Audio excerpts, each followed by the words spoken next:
കേരള സർക്കാർ തദ്ദേശ സ്വയംഭരണ വകുപ്പിന്റെ പ്രഥമ സ്വരാജ് ദൃശ്യമാധ്യമ പുരസ്കാരം നേടിയ സുർജിത്ത് അയ്യപ്പത്തിനെ ജന്മനാട് ആദരിച്ചു.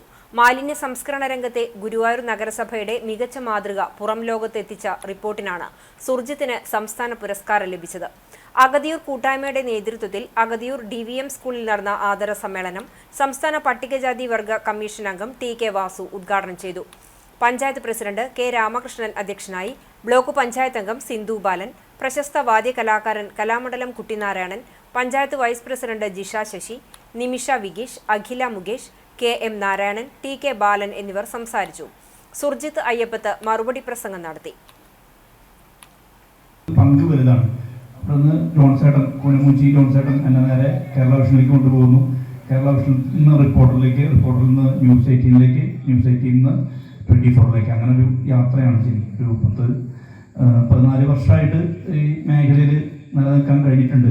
അത് തുടർന്നും തന്നെ പോകണം എന്നുള്ളത് തന്നെയാണ്. എന്തായാലും എന്നെ നിർമ്മിച്ചതിൽ ഈ നാടിന് വലിയ പങ്കുണ്ട്. കാരണം അതൊരു തർക്കമില്ലാത്ത കാര്യം.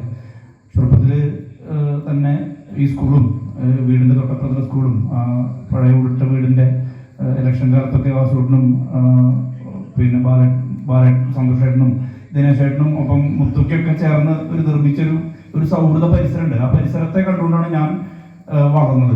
അങ്ങനെ സ്കൂളിലെ ഗ്രൗണ്ടും ഒക്കെ അമ്മ എപ്പോഴും പറയുന്നത് ഇവിടേക്ക് തിരിച്ചു വരണം, വീട്ടിൽ നിൽക്കണം എന്നുള്ളതാണ് നമ്മുടെ ഒരു ആഗ്രഹം.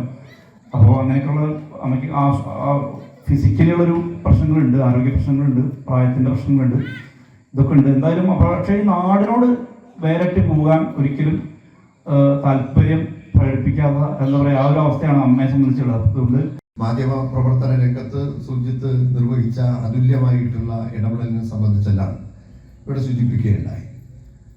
മാധ്യമം എന്ന് പറയുന്നത് തന്നെ വലിയ തരത്തിലുള്ള മത്സരങ്ങളുടെ ഒരു കാലമാണ്.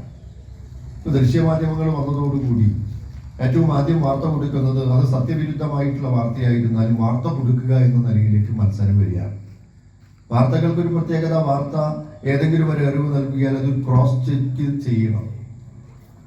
അങ്ങനെ വരുമ്പോഴാണ് ഒരു സ്ഥലത്ത് നിന്ന് കിട്ടിയ അറിവ് മാത്രം വാർത്തയാക്കാതെ അത് ഒരു അന്വേഷണം നടത്തി ഉറപ്പുവരുത്തിക്കൊണ്ട് അത് വാർത്തയാക്കുക എന്നുള്ളതാണ്. ഇത് പ്രാഥമികമായിട്ടുള്ള വാർത്ത